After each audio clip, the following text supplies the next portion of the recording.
Bonjour ou bonsoir, j'espère que vous allez bien. Nous nous retrouvons aujourd'hui pour une nouvelle petite histoire de G.K. Chesterton, mettant en scène bien sûr le père Brown. L'histoire s'intitule « L'absence de Monsieur Glass ». Le cabinet de consultation du docteur Orion Hood, distingué criminologue et spécialiste de certaines maladies mentales, donnait sur le front de mer, à Scarborough. Vue de ses grandes baies vitrées, très claires, la mer du Nord ressemblait à un interminable mur de marbre bleu-vert. Elle en avait la monotonie et la terrible netteté, celle-là même qui régnait dans ces pièces.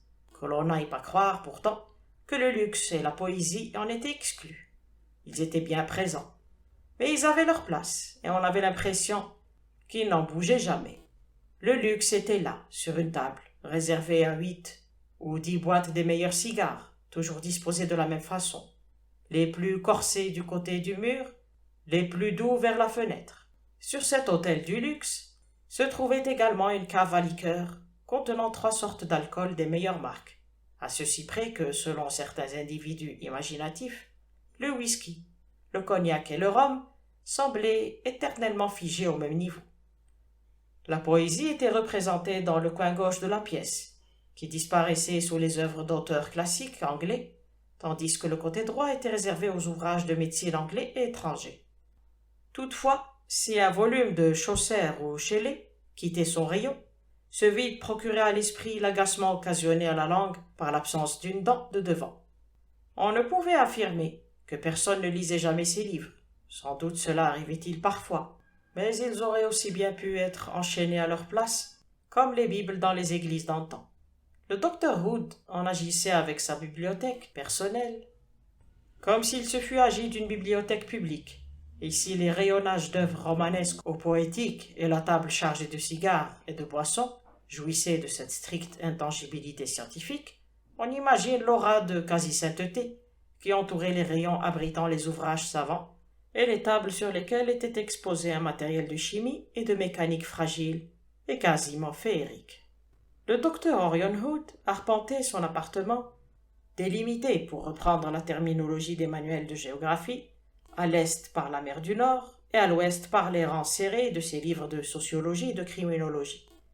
Il était vêtu de ce velours que prisent les artistes, mais qui sur lui n'avait rien de bohème, et il avait de beaux cheveux, épais et méchés d'argent, qui soulignaient un visage vermeil, à la fois étroit et ouvert.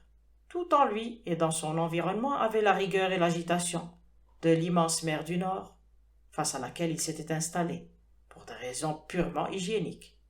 Le destin, étant d'humeur fantasque, ouvrit la porte et fit entrer dans ce vaste et strict appartement, donnant sur la mer, un personnage qui était peut-être l'exact opposé de ces lieux et de leur maître. Après une visite un peu sèche mais polie, la porte livra passage à un petit paquet d'hommes qui paraissait aussi encombré de son chapeau et de son parapluie que s'il avait transporté une profusion de bagages. Le parapluie noir, informe, semblait à la dernière extrémité. Quant au chapeau, noir aussi, et à large bord roulé, d'un modèle peu courant en Angleterre, il était à l'évidence un ecclésiastique. L'homme incarnait tout ce qu'il y a de plus simple et de plus désarmé. Le docteur regarda l'arrivant en réprimant le genre de stupeur qu'il aurait éprouvé devant l'intrusion d'un monstre marin, gigantesque mais selon toute apparence inoffensif. L'arrivant considérait le docteur avec, inscrit sur sa face ronde, l'air aimable et épanoui, caractéristique de la grosse ménagère essoufflée qui vient de se hisser péniblement dans l'omnibus, un mélange de satisfaction morale et de désarroi physique. Son chapeau roula sur le tapis, son fâcheux parapluie tomba entre ses genoux avec un bruit sourd. Il se pencha pour récupérer le premier, puis le second, sans se départir de son sourire, et tout en disant « Je m'appelle Brown, pardonnez-moi, mais je viens pour l'affaire Mac Nabbs. J'ai entendu dire que vous aidiez souvent des gens à sortir de ce genre d'ennui. J'espère que vous ne m'en voudrez pas si je me suis trompé. » La récupération acrobatique de son chapeau effectuée, il se fendit d'un curieux petit salut rebondissant, comme si cela concluait l'affaire. « J'ai peine à vous comprendre, » répliqua le savant sur un ton à la fermeté glaciale. « Je crains que vous n'ayez frappé à la mauvaise porte. Je suis le docteur Hood, et mon œuvre est essentiellement littéraire et didactique. Il est exact que la police m'a parfois consulté pour des affaires particulièrement compliquées et importantes, mais... Oh, l'affaire est de la plus grande importance, coupa le dénommé Brown. Pensez donc, la mère refuse son consentement. Et le petit bonhomme s'affala dans son fauteuil, comme si tout cela était parfaitement rationnel. Le docteur Hood fronça les sourcils, et dans ses yeux brillait une lueur qui pouvait être de la colère, mais peut-être aussi de l'amusement. Certes, dit-il, pourtant je ne comprends toujours pas. C'est qu'ils veulent se marier, voyez-vous, dit l'homme au chapeau de curé. Maggie McNabb et le jeune Todhunter veulent se marier. Quoi de plus important que cela? Le docteur Orion Hood avait sacrifié bien des choses à sa grande réussite scientifique. Certains prétendaient qu'il y avait laissé la santé, d'autres la religion, mais elle ne l'avait pas complètement privé de sens de l'humour. La dernière phrase du petit prêtre candide lui arracha un rire, et il se laissa tomber dans un fauteuil, en une parodie d'attitude du médecin en consultation.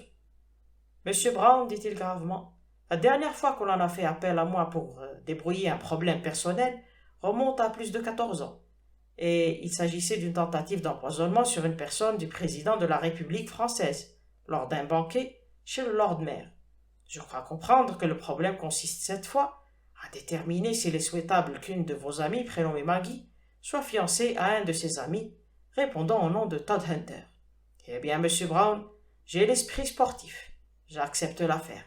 Je servirai la famille McNabb avec autant de zèle que j'en ai mis à servir la République française et le roi d'Angleterre.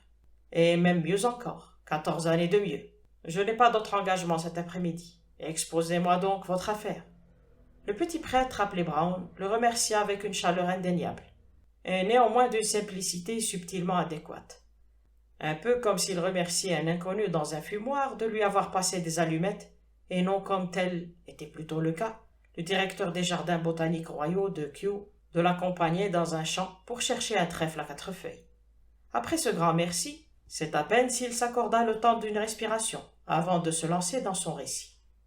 Comme je vous l'ai dit, je m'appelle Brown, et je suis le curé de la petite église catholique que vous avez dû voir, j'ose le croire, au bout de ces rues tortueuses, dans les faubourgs au nord de la ville. Dans la plus éloignée et la plus tortueuse de ces rues, qui longe la mer comme une sorte de digue, habite une de mes ouailles, une veuve au nom de McNabb, qui loue des chambres.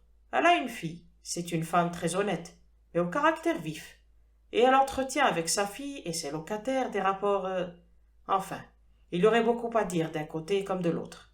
Elle n'a pour le moment qu'un pensionnaire, le jeune homme nommé Todhunter. Mais il lui a donné plus de fil à retordre que tous les autres réunis, puisqu'il veut épouser la jeune fille.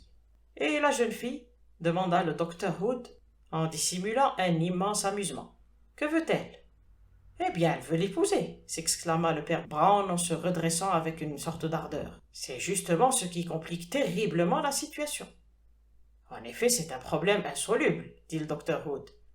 Ce jeune James Todhunter, continua le prêtre, est, pour ce que j'en sais, un garçon très convenable. Mais personne ne le connaît vraiment. C'est un petit homme brun, vif, agile comme un singe, aux joues lisses comme un acteur et serviable comme un page. Il a l'air assez fortuné, mais nul ne connaît la provenance de son argent. Madame McNabb, qui est d'une tournure d'esprit volontiers pessimiste, en retire la conviction qu'il a fait des choses effroyables et qui font probablement intervenir la dynamite. Cette dynamite doit être d'une nature plutôt réservée et silencieuse, car ce pauvre garçon se contente de s'enfermer quelques heures par jour pour étudier on sait quoi derrière sa porte close.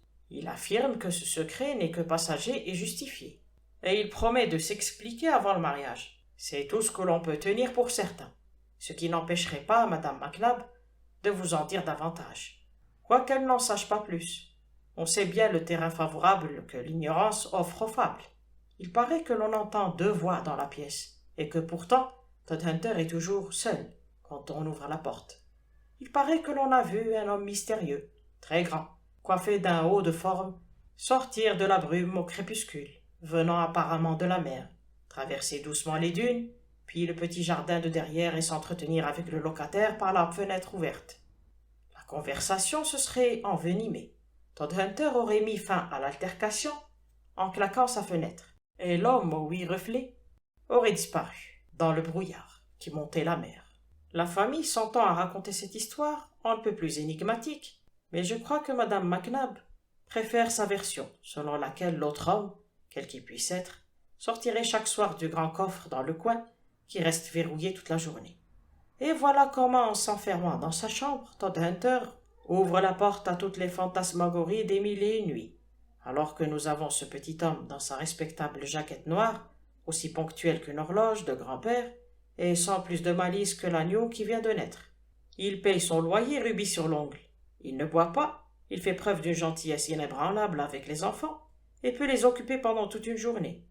Enfin, et surtout, il a ravi le cœur de la fille aînée qui est prête à le suivre dès demain à l'église. Un fervent adepte des grandes théories est toujours prêt à les appliquer, avec ferveur, aux choses les plus banales. Le grand spécialiste ayant daigné considérer la simplicité du prêtre, daigna livrer son opinion. Il s'installa confortablement dans son fauteuil et prit la parole du ton un peu distant d'un conférencier. Même dans un cas insignifiant, il convient, avant toute chose, de considérer les tendances générales de la nature. Il se peut qu'une fleur particulière résiste à l'arrivée de l'hiver, mais généralement les fleurs fanent. Il se peut qu'une pierre particulière ne soit pas mouillée par la marée montante, et pourtant la marée montera. Aux yeux des scientifiques, l'histoire de l'humanité est une succession d'évolutions collectives, de destruction ou de migration comme l'hécatombe des mouches en hiver ou le retour des oiseaux au printemps. L'élément essentiel de l'histoire humaine est la race. C'est la race qui détermine la religion, la race qui détermine conflits éthiques et légaux. Nous en avons un cas frappant en l'espèce de ces individus sauvages primitifs en proie à l'extinction, et que nous appelons généralement les Celtes, et dont vos amis Mac Nabbs sont représentatifs. Petits, basanés, d'un sang faible et rêveurs, ils acceptent aisément une explication superstitieuse à n'importe quel incident, comme ils acceptent, pardonnez ma franchise, l'explication superstitieuse de tous les événements que vous incarnez, votre Église et vous. Rien d'étonnant à ce que ce peuple, pris en tenaille entre cette mer mugissante et l'Église, encore toutes mes excuses, dressée devant lui, soit enclin à voir des mystères là où il n'y a que des incidents ordinaires. Vous, avec vos petites responsabilités paroissiales, ne voyez que cette madame Mac Nabbs, effarouchée par l'histoire de ces deux voies et de ce grand gaillard sortant de la mer, alors que tout homme doté d'un esprit scientifique voit le clan des Mac Nabbs tel qu'il est, dispersé dans le monde entier, partout identiques, comme des oiseaux de même plumage. Il voit des milliers de dames Mac Nabbs dans leurs milliers de maisons, distillant leur goutte à goutte d'imagination morbide dans les tasses de thé de leurs amis. Il voit... Le savant n'eut pas le temps d'achever sa phrase, car il fut interrompu par un appel impérieux et impatient retentissant du dehors. Un friseli de jupe, un bruit de course dans le couloir, et la porte s'ouvrit devant une jeune fille, à la tenue convenable mais désordonnée, et toute rosée encore de sa précipitation. Ses cheveux blonds étaient ébouriffés par la brise marine, et elle aurait été parfaitement jolie si elle n'avait pas eu les pommettes un peu saillantes et colorées, comme souvent chez les Écossais. Elle s'excusa sur un ton abrupt de commandement. « Désolé, monsieur, de vous interrompre, dit-elle, mais il fallait que je voie tout de suite le père Brown. C'est une question de vie ou de mort. » Le père Brown se leva aussitôt, un peu ahuri. « Voyons, Maggie, que se passe-t-il » demanda-t-il. « James a été assassiné, j'en suis presque sûr, » répondit la jeune fille encore essoufflée. « Cet homme, le dénommé Glass, était encore avec lui. Je les ai entendus parler derrière la porte. Il y avait deux voix bien distinctes, celle de James, grave et comme une sorte de ronronnement, et l'autre au perché et vibrante. « Le dénommé Glass » répéta le prêtre déconcerté. « Je sais qu'il s'appelle Glass, » répondit la jeune fille précipitamment. « J'ai entendu James l'appeler à travers la porte. Ils discutaient, une histoire d'argent, je pense, car j'ai entendu James compter à plusieurs reprises. 1, 2, 3. Et dire « La Glace » ou « Ah, bravo, Glace » Mais assez parlé. Venez tout de suite pourvu qu'il ne soit pas trop tard. « Trop tard pourquoi » demanda le docteur Hood, qui avait observé la jeune fille avec le plus grand intérêt. « En quoi M. Glass, et ses problèmes d'argent, exige-t-il tant de hâte ?»« J'ai essayé de forcer la porte en vain, » répondit laconiquement la jeune fille. « Alors j'ai fait le tour par derrière et j'ai grimpé sur l'appui de la fenêtre de la chambre. La pièce était plongée dans l'obscurité et paraissait vide, mais je vous jure que j'ai vu James recroquevillé dans un coin, comme s'il avait été drogué ou étranglé. C'est très grave, dit le père Brown en ramassant son parapluie et son chapeau récalcitrant avant de se lever. À propos, j'étais précisément en train d'exposer votre affaire à ce gentleman et son opinion. C'est tout à fait modifié, coupa le savant sur un ton de profonde gravité. Cette jeune dame me paraît beaucoup moins celte que je l'avais d'abord supposé. N'ayant rien plus d'urgent à faire, je vais mettre mon chapeau et vous accompagner. Quelques instants plus tard, tous trois approchaient du morne bout de rue où les Mac Nabbs avaient élu domicile. La jeune fille, de son pas allongé de montagnarde, le criminologue avec une sorte de grâce languissante, qui n'était pas sans évoquer la souplesse du léopard, et le prêtre trottinant avec une énergie radicalement inélégante. L'aspect de ce faubourg justifiait un peu les considérations du docteur quant à l'influence des environnements désolés sur le moral. Les maisons s'éparpillaient le long de la plage telles les perles d'un collier brisé. La mer d'un violet d'encre grondait sourdement dans l'après-midi qui se muait en un crépuscule livide, trop tôt venu. Derrière la maison des Mac Nabbs, dans le jardin pelé qui descendait vers le sable, deux arbres noirs et nus levaient au ciel des bras de démons dans une attitude étrangement similaire à celle de madame Mac Nabb, qui venait à leur rencontre, son visage farouche noyé dans les ombres, assez démoniaque elle-même. Le docteur et le prêtre l'écoutèrent répéter d'une voix stridente l'histoire narrée par sa fille et enjolivée de détails troublants issus de sa propre imagination, ainsi que de promesses de vengeance adressées à M. Glass, l'assassin, et à M. Todhunter, tout à la fois parce qu'il s'était fait assassiner, avait eu l'outrecuidance de demander la main de sa fille et n'avait pas vécu jusqu'à la noce. Ils empruntèrent les trois passages qui, partant de devant la maison, menaient vers l'arrière et le logis du locataire. Là, le docteur Hood, avec la maîtrise d'un vieux détective, appliqua un énergique coup d'épaule sur la porte et l'enfonça. Elle s'ouvrit sur un décor de catastrophe silencieuse. Quiconque aurait entrevu cette scène, fût-ce en un éclair, se serait rendu compte que cette chambre avait été le théâtre de quelque violent affrontement entre deux individus ou davantage. Des cartes à jouer jonchaient le sol et la table, comme si la partie avait été brutalement interrompue. Deux verres de vin étaient posés sur une petite table, comme s'ils n'attendaient que d'être remplis, tandis que les miettes de cristal d'un troisième étoilaient le tapis. Quelques pas plus loin gisait une espèce de dague ou de courte épée droite à la poignée artistiquement ouvragée. Sur la lame jouait le reflet de la lumière grisâtre tombant de la fenêtre où s'encadrait une eau-forte d'arbres noirs dressés sur un fond de mer cendré. Dans le coin opposé de la pièce, un chapeau haut de forme avait roulé, comme s'il avait été arraché de la tête de son propriétaire. Du reste, on aurait dit qu'il roulait encore. Et derrière le chapeau abandonné comme un sac de pommes de terre, et ligoté tel un saucisson, gisait M. James Todhunter, une écharpe en guise de bâillon, et 6 ou 7 cordes enroulées autour des bras et des chevilles. Mais bien vivant, à en juger par ses yeux bruns qui passaient avec vivacité de l'un à l'autre. Le docteur Hood s'arrêta un instant, près de la porte, afin de prendre la mesure de cette scène de violence silencieuse. Puis il traversa vivement le tapis, ramassa le bi-reflet et le posa avec ponctuation sur la tête du parfaitement saucissonné Todhunter. Le couvre-chef était trop grand pour lui, au point qu'il manqua lui tomber sur les épaules. Le chapeau de M. Glass, conclut le docteur, en le retournant pour examiner l'intérieur à l'aide d'une loupe de poche. Comment expliquer l'absence de M. Glass et la présence de son haut de forme? Ce M. Glass n'est assurément pas du genre à négliger sa tenue. Ce chapeau, bien qu'usagé, est néanmoins élégant et soigneusement brossé. Un vieux dandy, à mon avis. Enfin, bon sang, s'écria madame Mac Nabb. Qu'attendez-vous pour délier cet homme? C'est sciemment que je dis vieux, bien que je n'en ai pas l'absolue certitude, poursuivit l'orateur. À vrai dire, mon raisonnement pourrait paraître un peu alambiqué. Les êtres humains perdent leurs cheveux de différentes façons, mais ils en perdent toujours quelques-uns, et ma loupe devrait me permettre d'en découvrir dans ce chapeau récemment porté. Or, il n'y en a pas. Ce dont je déduis que M. Glass est chauve. Rapprochant ce fait, la tête privée de cheveux, de la voix au perché étendue que Miss Mac Nabb a si bien décrite, patience, ma chère, patience, c'est-à-dire du ton, de la colère sénile, j'estime pouvoir conclure que le personnage doit être âgé. Cela dit, il est certainement grand et vigoureux. Je pourrais plus ou moins m'appuyer sur le récit de son apparition à la fenêtre qui le décrivait comme un homme de haute taille, coiffé d'un chapeau de soie, mais je crois avoir des indices plus convaincants. Les éclats de ce verre à vin brisé sont éparpillés un peu partout. Pourtant, il s'en trouve un sur la console à côté de la cheminée. Cela ne serait pas possible si le verre avait été jeté par un homme de relativement petite taille, comme M. Todhunter. À propos, dit le père Brown, vous ne pensez pas que nous pourrions le détacher?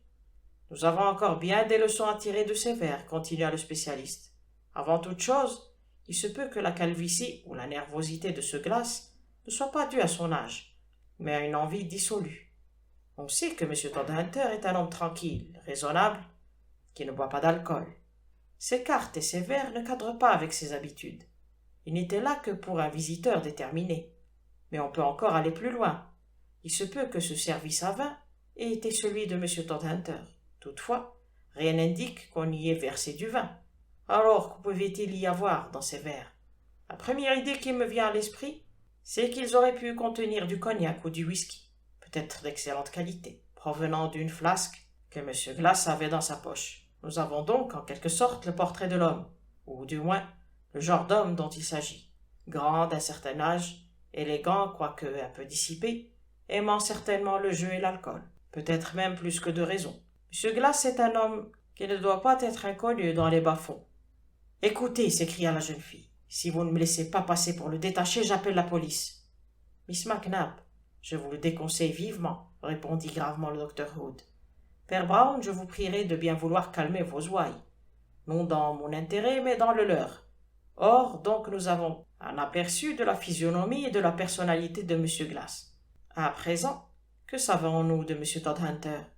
Les faits établis sont au nombre de 3. Il est assez aisé, peu dépensier, et il a un secret. Ce sont à l'évidence 3 particularités typiques de l'homme soumis à un chantage, et il est tout aussi évident que les atours élégants, mais un peu râpés, les mœurs déréglées, et l'irritation de M. Glass le désignent comme un maître chanteur. Nous avons là 2 archétypes classiques de la tragédie, où un échange d'argent aura servi à étouffer une affaire.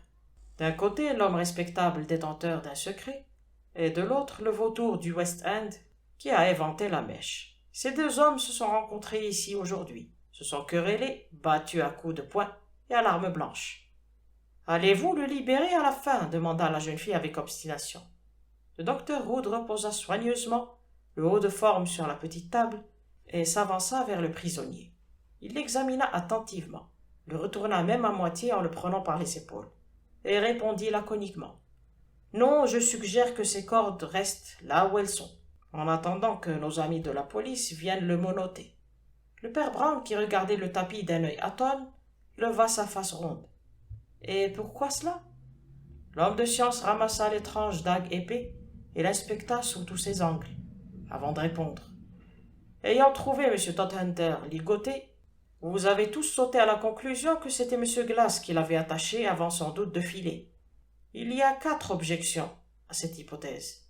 Premièrement, pourquoi un homme aussi soucieux de son apparence que M. Glass aurait-il abandonné son chapeau ici s'il était parti de son plein gré? Deuxièmement, continua-t-il en se retournant, cette fenêtre est la seule issue. Or, elle est fermée de l'intérieur. Troisièmement, il y a une petite tache de sang sur la pointe de cette lame, mais M. Todhunter n'est pas blessé. La blessure, M. Glass l'a emportée avec lui, mort ou vif. À tout cela s'ajoute une évidence. Il est beaucoup plus vraisemblable qu'un homme tue le maître chanteur qui le harcèle, plutôt que le contraire. Le maître chanteur n'a aucune raison de tuer la poule aux œufs d'or. Je dirais que nous tenons là à peu près toute l'histoire. Mais les cordes, insista le prêtre, qui ouvrait de grands yeux ronds, à la fois pleins d'admiration et un peu vides. Ah, les cordes, fit l'expert sur un ton particulier. Miss Mac Nap avait bien envie de savoir pourquoi je ne détachais pas M. Todhunter. Eh bien, je vais le lui dire. C'est parce que M. Todhunter pourra le faire quand bon lui semblera. Quoi? S'exclamèrent les autres, sur tous les tons de la stupéfaction. J'ai bien regardé comment M. Todhunter était attaché, reprit calmement Hood. Je m'y connais un peu en nœuds. Cela relève du domaine des sciences criminelles. C'est lui qui a fait tous ces nœuds, et il pourra les dénouer lui-même.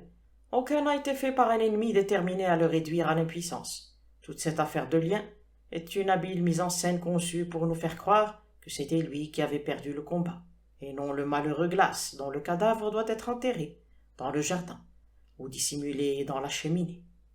Un silence consterné accueillit ces paroles. La pièce s'obscurcissait. Dans le rectangle de mer encadré par la fenêtre, les arbres du jardin élevaient vers le ciel des branches qui semblaient plus noires et plus sinistres que jamais. D'autant qu'on aurait dit qu'elles s'étaient rapprochées. On aurait cru voir des monstres marins, des pieuvres, des calmars géants et autres créatures grouillantes sorties de la mer pour voir la fin de la tragédie. Tout comme le traître et la victime de l'histoire. Cet homme horrible au chapeau haut de forme était naguère sorti de la mer. Une atmosphère pesante, malsaine, régnait dans la pièce depuis l'évocation du chantage, qui est bien la plus malsaine des activités humaines, parce que c'est un crime dissimulant un crime, un emplâtre noir sur une plaie encore plus noire. Le visage du petit curé, d'ordinaire placide et même comique, avait adopté une expression insolite. Ce n'était plus la curiosité naïve du début, mais plutôt cette curiosité créatrice qui naît quand une idée commence à germer dans l'esprit d'un homme. « Vous pourriez répéter ça, s'il vous plaît » demanda-t-il simplement, d'un air un peu confus. « Vous voulez vraiment dire que Todhunter aurait pu se ligoter tout seul et qu'il pourrait se détacher tout seul ?»« C'est bien ce que je crois, » répondit le docteur. « Jérusalem !» s'écria soudain Brown. « Je me demande s'il ne se pourrait pas que vous ayez raison. » Il traversa la pièce du pas trottinant d'un lapin et observa avec une attention nouvelle la figure en partie cachée du prisonnier. Puis il tourna vers l'assistance son visage à l'expression passablement niaise. « Mais oui, c'est bien cela !» s'écria-t-il avec vivacité. « Ne le voyez-vous pas sur sa figure? Enfin, regardez ses yeux !» Le professeur et la jeune fille suivirent son regard, et malgré le grand foulard noir qui masquait la partie inférieure du visage de Todhunter, ils remarquèrent dans la partie supérieure de son visage une intensité particulière, comme s'il était en proie à une sorte de combat intérieur. « Il y a quelque chose de bizarre dans le regard, » s'exclama la jeune fille, tout amusée. « Espèce de brute, je crois qu'il souffre. »« Je ne crois pas que ce soit ça, » objecta le docteur Hood. « Ses yeux ont assurément une expression singulière, mais je serais plutôt tenté d'attribuer ces rides transversales à une légère anomalie psychologique. »« Baliverne !» s'exclama le père Brown. « Vous ne voyez donc pas qu'il rit ?»« Il rit ?» releva le docteur surpris. « Et pourquoi au nom du ciel rirait-il ?» « Eh bien, répondit le père Brown sur un ton d'excuse, si j'osais, je dirais qu'il a l'air de se moquer de nous. Et en vérité, je serais assez enclin à me moquer de moi-même, maintenant que je sais. »« Que vous savez quoi ?» demanda Hood, excédé. « Maintenant que je sais, reprit le prêtre, la profession de M. Todhunter. » Il se mit à fureter dans la pièce, braquant sur un objet puis sur un autre un regard entendu, pour éclater à chaque fois d'un rire tout aussi entendu. Processus hautement irritant pour l'assistance. Il s'exclaffa en regardant le chapeau, et plus encore en se figeant devant le verre cassé. Mais à la vue du sang sur la pointe de l'épée, il manqua de faire une attaque d'apoplexie. Enfin, il se tourna vers le spécialiste fulminant. « Docteur Hood !» s'écria-t-il avec enthousiasme. « Vous êtes un grand poète. Vous avez fait surgir du néant un être créé de toutes pièces. C'est un exploit autrement divin, que vous vous étiez contenté de faire jaillir au grand jour les simples faits.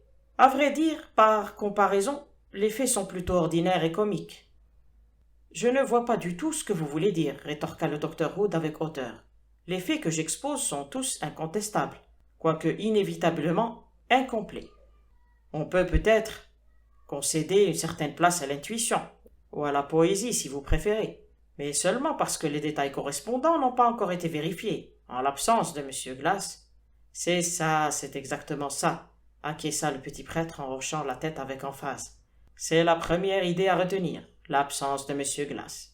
J'irai jusqu'à dire qu'il est tellement absent, ajouta-t-il pensivement, que personne n'a jamais été plus absent. »« Vous voulez dire qu'il est absent d'ici, de la ville ?» avança le docteur. « Je veux dire qu'il est absent de partout, » répondit le père Brown. « Il est pour ainsi dire absent de la nature même des choses. » « Vous pensez sérieusement qu'il n'existe pas ?» insista le spécialiste avec un sourire. Le prêtre hocha la tête en signe d'assentiment. « Eh oui, et c'est bien dommage. » Orion Hood éclata d'un rire méprisant. « Eh bien, dit-il, avant de passer en revue les 36 autres indices, occupons-nous du premier fait, de la première preuve que nous avons trouvée en entrant dans cette pièce. S'il n'y a pas de M. Glass, à qui ce chapeau appartient-il ?»« C'est celui de Todhunter, » répondit Brown. « Mais il ne lui va pas, » répliqua Hood, avec impatience. « Il ne l'a jamais porté. » Le père Brown secoua la tête avec une douceur ineffable. Je n'ai pas dit qu'il l'avait porté. J'ai dit que c'était son chapeau. Ou si vous me permettez cette nuance, que ce chapeau était à lui. Quelle différence? Demanda le criminologue avec un léger retroussi de la lèvre. Très cher Dr. Hood, répondit le doux petit bonhomme, trahissant pour la première fois un soupçon d'irritation. Il vous suffira d'entrer chez le premier chapelier venu pour vous assurer qu'il y a dans le vocabulaire de tous les jours une légère différence entre le chapeau d'un homme et les chapeaux qui lui appartiennent. Mais un chapelier, protesta Hood, tire de l'argent de ses chapeaux neufs. Que peut bien tirer Todhunter de ce vieux chapeau? Des lapins, répondit le père Brown du tac au tac. Quoi? S'exclama le docteur Hood. Des lapins, des rubans, des friandises, des poissons rouges, des serpents multicolores, énuméra rapidement le prêtre. Vous n'avez donc pas compris cela en découvrant que les liens étaient truqués, ou en voyant l'épée pour le même prix? Monsieur Todhunter n'a pas une égratignure sur lui, comme vous l'avez si bien dit. Mais il en a une à l'intérieur, si vous voyez ce que je veux dire. Vous voulez dire à l'intérieur de ses vêtements? Risqua madame McNabb sur un ton sombre. Je ne veux pas dire à l'intérieur de ses vêtements, rectifia le père Brown. Je veux dire à l'intérieur de lui-même. Au nom du diable, expliquez-vous. Monsieur Todhunter, reprit placidement le père Brown, apprend le métier de prestidigitateur, de jongleur, de ventriloque, et s'exerce avec ses cordes à un numéro d'évasion. La prestidigitation explique le chapeau. Vous n'avez trouvé aucun cheveu dessus? Non pas parce qu'il a été porté par le chauve Monsieur Glass, mais parce qu'il n'a jamais été porté par personne. Les 3 verres devaient servir à jongler. Monsieur Todhunter s'entraînait à les lancer en l'air et à les rattraper. Mais étant encore débutant, il en a cassé un en le projetant au plafond. Quant à l'épée, je gage que Monsieur Todhunter espère conquérir l'honneur et la gloire en devenant avaleur de sabre. Mais là encore, n'en étant qu'à ses débuts, il s'est un peu blessé à la gorge. Toutefois, s'il a une blessure intérieure, ce que je suis enclin à penser et à en juger par la tête qu'il fait, elle n'est pas grave. Il devait se livrer avec les cordes à un numéro d'évasion dans le genre de ceux d'Houdini, et il s'apprêtait probablement à se détacher quand nous avons fait irruption dans la pièce. Les cartes naturellement sont destinées à des tours de magie, et elles sont éparpillées par terre parce qu'il essayait de les faire voler en l'air. Il a naturellement gardé le secret sur ses occupations. Les prestidigitateurs n'aiment pas faire connaître leurs trucs. Le simple fait qu'un oisif en chapeau haut de forme a un jour regardé par la fenêtre et s'est fait chasser avec fracas, nous a fait partir sur une fausse piste mélodramatique. Nous nous sommes imaginé qu'un spectre au chapeau de soie, le fameux Monsieur Glass, lui empoisonnait la vie. Mais comment expliquez-vous les 2 voix? Objecta Maggie. Vous n'avez jamais assisté à un numéro de ventriloque? Rétorqua le père Brown. Vous ne savez pas qu'ils parlent avec leur voix naturelle et se répondent de cette voix au perché et vibrante que vous avez entendue? Il y eut un long silence. Le docteur Hood regardait le petit homme en souriant, d'un air sombre et attentif. Vous me faites assurément l'effet d'être un homme très astucieux, dit-il. C'est un véritable roman que vous échafaudez là. Mais il y a une chose chez M. Glass que vous ne pouvez pas contester, et c'est son nom. Miss McNabb a nettement entendu M. Todhunter l'appeler par son nom. Le père Brown partit d'un rire un peu enfantin. Ah, ça, c'est ce qu'il y a de plus stupide dans toute cette stupide histoire. Lorsque votre ami jonglait avec ses verres, il les comptait à haute voix, en les rattrapant, disant à peu près ceci. 1, 2, 3, ça. C'est la classe. 1, 2, 3. C'est la classe. Et ainsi de suite. Un ange passa, puis tout le monde se mit à rire à l'unisson. C'est alors que le corps saucissonné dans le coin se défit de ses liens et les laissa tomber à grand bruit. Puis, avançant jusqu'au milieu de la pièce, il se fendit d'une révérence et tira de sa poche une grande affiche imprimée bleue et rouge, annonçant que Zaladin, le plus grand prestidigitateur, contorsionniste, ventriloque et kangourou humain de tous les temps, présenterait un spectacle absolument inédit au pavillon Empire de Scarborough le lundi suivant, à 20h précises. Fin. J'espère que cette histoire vous a plu. Personnellement, j'aime beaucoup les mystères à chambre close. Même s'ils finissent d'une façon légère, c'est parfois mieux comme ça. Je vous donne rendez-vous très bientôt pour une autre histoire. En attendant, prenez bien soin de vous. Au revoir et merci.